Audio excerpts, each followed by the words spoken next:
Ladies and gentlemen of the class of '99, wear sunscreen. If I could offer you only one tip for the future, sunscreen would be it. So if you grew up in the 90s, you might remember the spoken word song. It was everywhere at a time when you didn't really hear much about sunscreen. Very different from today. These days, it seems like everyone is wearing sunscreen and talking about it a lot. This sunscreen is what Koreans are obsessed with, and let me show you why. Looks like a toothpaste, comes out just like this. It doesn't really have like a weird sunscreen smell. It's SPF 50++++. It's super lightweight, it leaves no white cast. Firstly, I have always been a huge advocate for using SPF every single day, even when you're inside, even when you're in the UK, even when it's cloudy. I tried over 50 sunscreens, so you don't have to. And that is just a small sample of the dermatologists and skincare influencers evangelizing about the importance of SPF on social media right now. But there is another reason why sunscreen is top of mind this summer. It's become a political issue in the United States. I was in South Korea earlier this year, and it is so clear how far advanced the rest of the world is on sunscreen, and we deserve better here. That's Congresswoman Alexandria Ocasio-Cortez on TikTok, talking about how few quality sunscreens are available in America compared to Asia and Europe. And it's not just the US, it's a problem that's also playing out here in Canada. I'm Tamara Kandaker, and today we're going to be talking about the rise of sunscreen as a skincare must-have and the fight for better SPF options in North America. Julian Sass is a cosmetic research and development professional and a content creator focused on sunscreen. He joins me now from Montreal.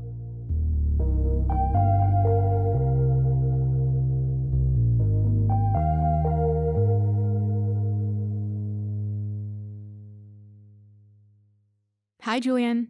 Hello, how are you? I'm good. Thanks so much for doing this. I appreciate it. Thank you so much for having me. This is fantastic. Yeah, I'm excited to talk to you about something that I feel like I know a little bit about and has become a big part of my life, but I have a lot of questions about still. So let's start with kind of the ubiquity of sunscreen. So I'm sitting in a dark room right now and I'm covered in a coat of SPF still. And I put it on this morning after I moisturized. It's something that I do every day. And I feel like a lot of people in the last little while have become religious about wearing sunscreen. It's something that you hear being preached online all the time. And that wasn't the case so long ago. And I'm wondering if we could start with why that is. Like, why is sunscreen so ubiquitous right now? I think that it's a couple of things. So one of the big things is social media now. So you have influencers, and you also have like skin professionals, like dermatologists and estheticians who've been saying these kinds of things forever. But if you weren't going into their offices, then you weren't hearing this kind of stuff, like wearing sunscreen every day and moisturize and all of these things that just weren't as accessible to people now. But now people have so much more access to all of this information. That's been one of the things driving it. And also, I think it's just the products themselves have gotten so much better. I mean, if we're thinking about, some things that are out now, like there are these brands that have come out that have made sunscreen this like more fun kind of thing to wear and not something that's just for the beach. And the products have gotten so much better and so much more cosmetically elegant, work well under makeup, and there's really something for everybody now. If you're still on the hunt for that perfect sunscreen that doesn't feel heavy and greasy and leave a white cast on the skin, this is the new series for you because I've tested out over 50 sunscreens and I'm going to share the absolute best ones. So it's a combination of kind of people knowing more about it and the formulas just being more tolerable to use as like an everyday thing. Is this also the result of like this obsession that people had 20 years ago with tanning? Yes. Yeah, it was like there was the big tanning boom. So we definitely, saw decades ago people would, go out, go tanning, get onto tanning beds, all of those things. And now as that time has gone on and are now seeing how much damage that the tanning has done to their skin, now trying to reverse. And so now there's so much that being preached from these professionals saying, no, you don't need to go tanning. Like, you need to be wearing sunscreen, protecting your skin from the sun. And now you're just being able to see all of the damage that all of that has done. So it's like we had this trend, we're now seeing the repercussions of it, and now trying to backtrack and make sure that that doesn't happen again. Right. Okay, so this wider embrace of sunscreen is relatively new thanks to all of these things that you mentioned and the industry seizing the opportunity, but protecting your skin from the sun isn't a new idea, right? Like, people have been finding ways to do that since ancient Egypt. Yeah, 100%. Like, when you look back into history, we're looking at places in Africa, at sub-Saharan Africa, we're looking at Egypt, indigenous cultures in North America, Greece, Rome, India, Southeast Asia. They all have these components that were like, okay, we're gonna use like olive oil for a sunburn treatment, or using like a wound healing salve with herbs, or all these different things that were designed to either protect from the sun or to help heal from sunburn. And so that part of human nature is not anything new.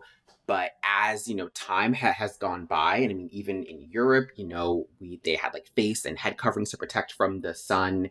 And, coming up to maybe the early 1930s when the first actual sunscreen was developed. And then SPF came around in the 60s. And now we're where we are now, where we have these incredible, elegant formulas. But yeah, trying to protect your skin from the sun is nothing new at all. But it was definitely more of a focus on sunburn for sure than all of the information that we know now that the sun can do for your skin.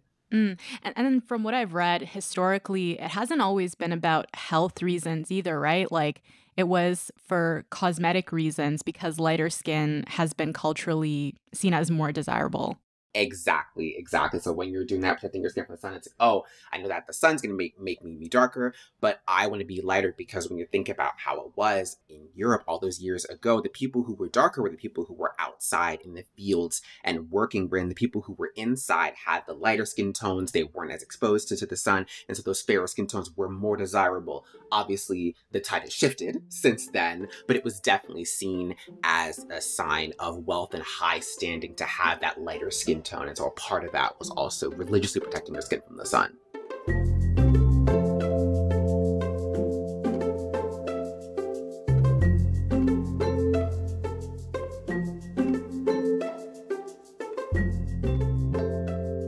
Okay, so that's the past, but based on what we know now, why is sunscreen so important? Like, give me the big sell for wearing SPF every day.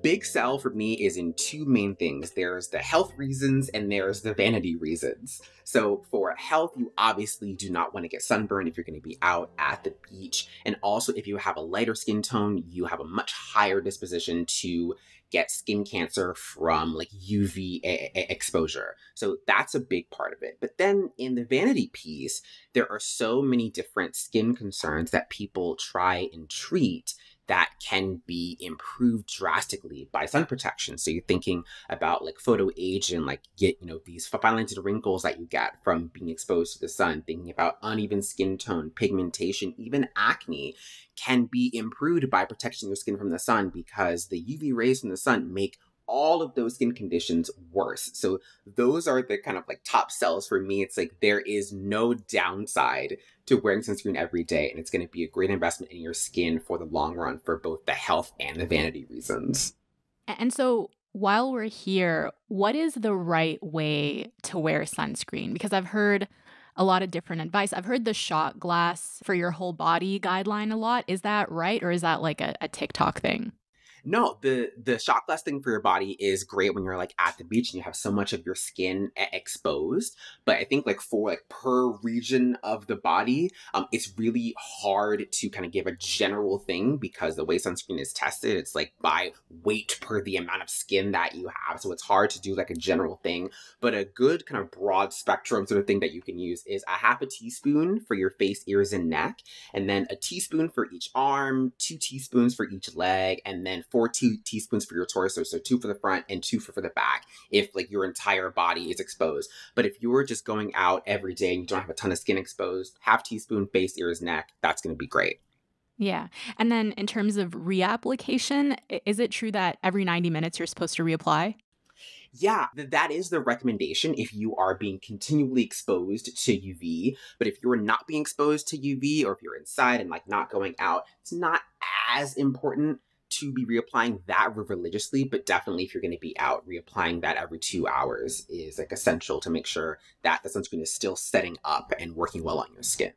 Okay, gotcha. Those are some great practical takeaways. So let's talk a bit about how sunscreen actually works. So I know there are two main types of sunscreen, chemical and mineral. Chemical sunscreen, correct me if I'm wrong, but it absorbs UV rays, it converts them to heat, while mineral sunscreen also reflects UV rays off the skin. And both types provide effective sun protection, but there's been a bit of fear mongering around chemical sunscreen, with people saying that you're putting chemicals all over your body, which is bad for you. And I wonder if you can set the record straight on that. Are chemical sunscreens bad for you? No, and I think that even calling it chemical just makes it seem scary, because there's so much, like, for want of a better word, chemophobia right now. Because when you look at those mineral sunscreens, zinc oxide, titanium dioxide, those are also chemicals. And I think that the idea is that, oh, these are like natural minerals, but the mineral sunscreens are still chemically processed and coated, and all of these things happen to them. So it's not like you're getting this like straight from a mine, for example. But even when you're looking at how the sunscreens work, it's fairly similar as to how they work. You know, you're getting the chemical sunscreens that absorb UV, but the mineral sunscreens also mostly absorb UV and convert it into heat. So the way that they work is fairly similar. We've known this since about the 80s. But even with those chemical sunscreens, there is a lot of fear mongering that happens for a number of reasons. And it mostly comes from a misunderstanding of the data that we have about sunscreens. Because if it did get to a point where we found these sunscreens, when used as directed, are harmful to human health, they'd be pulled from the market. So no, there is no harm from using any kind of sunscreen, mineral or chemical. And the best kind of sunscreen that you can use is the one that you like to use and will wear every single day.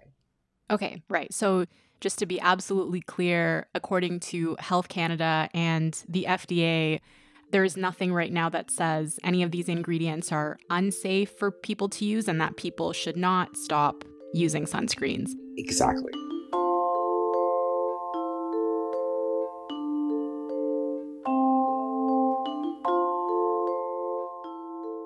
So this feels like a good time to point out that sunscreen in Canada is heavily regulated, same as the US, which brings me nicely to the next part of our conversation, which is about this fight for better sunscreen in North America. And we heard Representative Alexandria Ocasio-Cortez at the top of this episode, and you just moved to Canada, you're from the US. How do our sunscreen options in North America compare to other parts of the world? It is a shocking downgrade. It really is.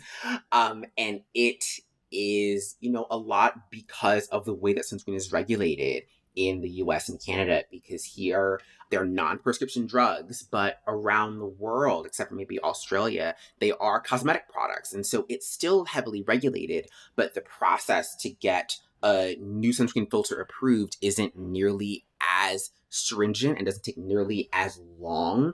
And the safety data is still extensive, but there are alternatives that are approved in Europe, in East Asia, that we don't have access to here because of those regulations around how drugs have to be tested. Mm-hmm. Tell me a bit more about that. How is the regulation process different here than it is in other parts of the world?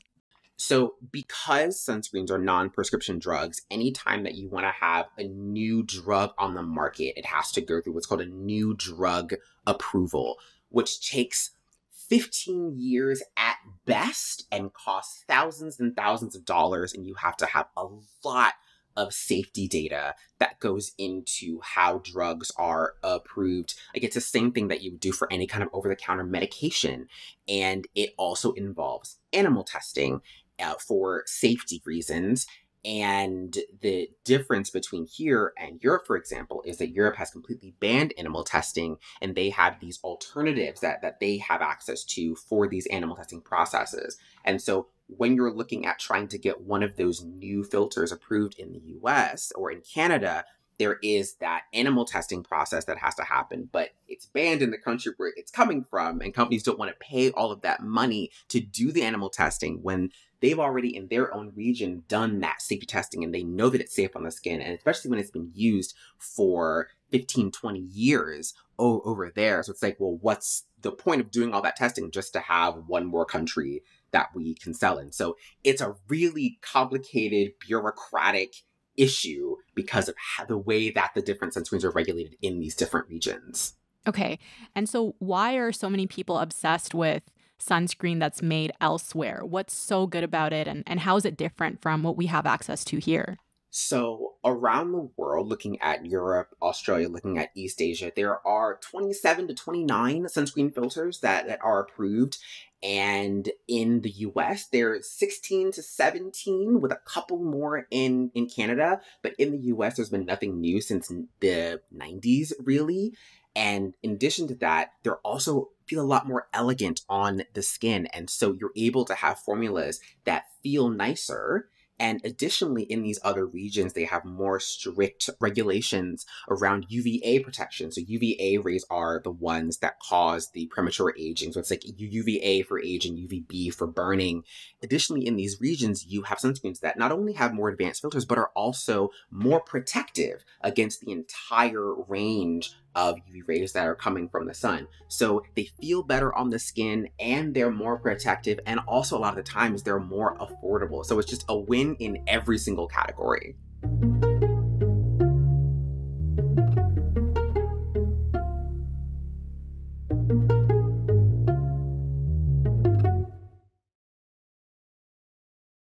So it sounds like a lot of the options that are available in other parts of the world are kind of the opposite to the sunscreens that we have here, which are like sticky and greasy. They take forever to blend in. They have that horrible white cast and they're super expensive, which all seem like barriers to something that's pretty crucial for people to have access to, right? I wonder if you can talk about what you've learned are the biggest barriers that prevent people from wearing sunscreen on a daily basis. Yeah, a big part of that is that the cultures that we're living in actually drive the way that products are formulated. So when you think about, US culture, Canadian culture, the sunscreens that we're used to are just for the beach, for example. And so when you're thinking about the kind of beach mentality that like people want something that feels kind of thick and heavy because you feel more protected. And so when you look at a place like South Korea or in Japan, where wearing sunscreen is like a very normal thing, these lighter and more elegant textures are a lot more common. So you have these much more elegant formulas because that's what the majority of consumers want. So things are changing for sure, but it will definitely take some time as this kind of concept takes hold of wearing sunscreen every day to get to a point where, okay, most sunscreens feel nice on the skin, which sounds like to me like a very given thing. It's like, of course, this should feel nice on the skin, but we're not quite there yet, but we're getting there. Yeah. Can I just ask you, does that explain the price of sunscreens? Like, I'm just thinking this is something that you have to use every day, quite a bit of it every day. And some of the sunscreens that are considered like good quality, they cost anywhere from $40 to like $60, which is pretty expensive, right? So why is it that expensive?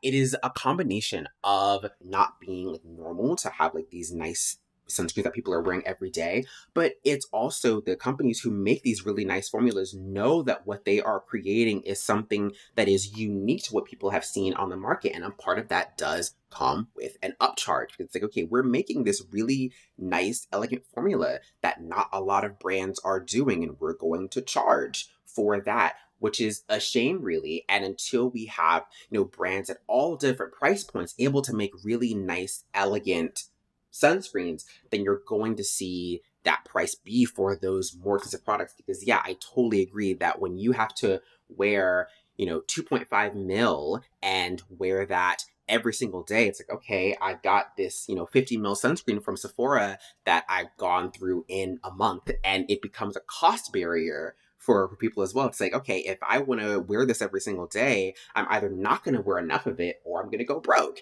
Because if you think about it, so many other kinds of products have options at every single price point. I mean, you can get, a $3 cleanser from Shoppers, but you can also get a $60 cleanser from Sephora as well. So you have those things that will work similarly, but at lots of different price points. And so as this phenomenon becomes more ubiquitous, hoping that the ranges of prices that we have for nice formulas will happen at every single price point.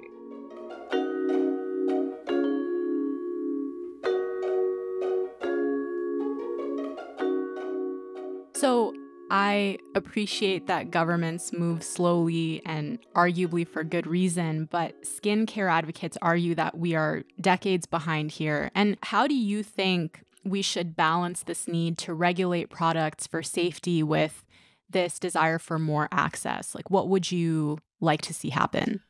I think in a perfect world, I would love for the FDA to sort of take the years of safety data that's coming from different regulatory agencies like the EU and Australia, which is something that Canada does very often. It's like, okay, we know that these other regions have done all the safety testing, have done all this, and we're going to adopt what their regulations are. And a part of that also is, if we are going to still treat sunscreens as drugs, to really put a lot of effort and money into expediting the approval of these non-animal alternatives to these animals to safety tests, so that it's easier for us to have these sunscreen options here, and even for just drugs in general. And also just more collaboration between different agencies, because looking at just the regulatory sphere in general, there's so much science happening in all of these different regions, and when everyone is kind of in their own sphere, then it's so much harder to share information. So just wanting that collaboration between all of these different agencies that all, yes, have their own rules, but also have the same goal of ensuring that their consumers have safe and effective products for whatever concerns that they're trying to treat. But it sounds like we might be dealing with this issue for a while. So just one last question. What advice would you have for people who want to order sunscreen internationally? I do not recommend Amazon. Okay. Amazon, definitely, you can get some duds for sure. Like, I've seen a lot of fake products on Amazon that have the same packaging, but when you look at the formula, it's like, oh, this is not what this is advertised to be at all. But there are lots of different reputable retailers in Europe, in Southeast Asia, in Australia that are able to ship sunscreens here to North America. So definitely want to start there before trying to, get things that you see on Amazon, because you definitely have a much higher likelihood of getting something that might not be as advertised. Okay, I think that's a great place to end. Julian, thank you so much. This was awesome. I appreciate it. Thank you for having me.